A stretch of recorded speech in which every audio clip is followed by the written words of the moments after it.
براكين الصحب، كلمات شاعر أبو رعد القعقاع الحنق، أداء أبو شهاب الخبز.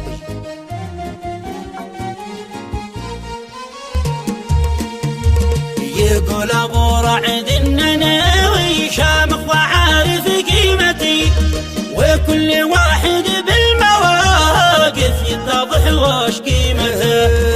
العز ناموسي وخاليت الحمية ملتي، براسي في عهدي ومهدلي ما يغير ملته. في كلمة الحق والنبوي ما يوم نزلت ذمتي، قعقع قوله مثل حواد السيف مع ذمه. يا هاجسي بيت التردد والتجه في وجهتي، عبده متى كيف رجا ولا تسأل عن وجهته. قاصدتي حول الصحابة يا صاحي زادت حدتي، قلبي ملا الخيبات زاودت في الخفايا حدته.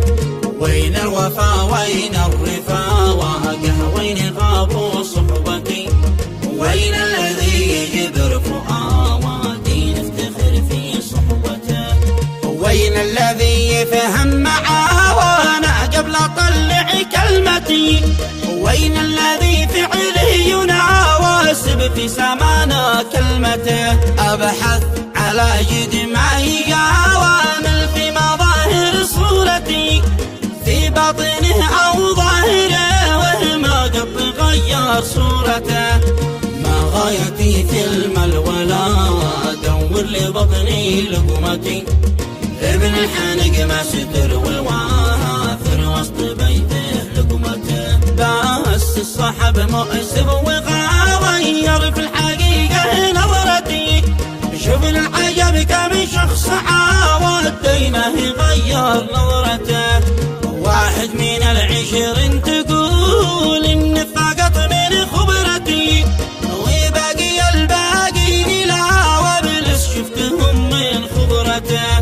يا كم مواقف حاضرة وظهرت فيها نخوتي، وكم شنب حولي وأصبح ما عرفنا نخوتي. معروف في مريش وتا وعرف في فعولي ديرتي، ومن جهل لا ابن صالح يتجه ديرته. ضغطت زنادي في الكرامة في حياتي ميزتي، من هو بها عن طري وراجهني ويشرح ميزته. المرجلة هي والمبادئ يا مغفل ثروتي، والبعض ما غير الفلوس ذي في حياته ثروتي. حتى ولو جتني سهاوة بعض القرابة وسرتي، الشهم ما يحقد ولا وظنيت بيا عسرته. لا زلت انا عايش وما وارتاح بل ورافع هامتي، يصعب على مثلي احاول يمكن يغطي هامته. دامي بحبل الله يا المرسول دامت قوتي، ومن يثق في الله زادت في حياته قوته.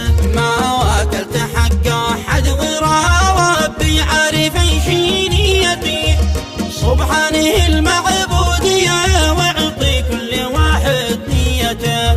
والختم بصلي على من ذكرت راحتي، ومن بها صلى على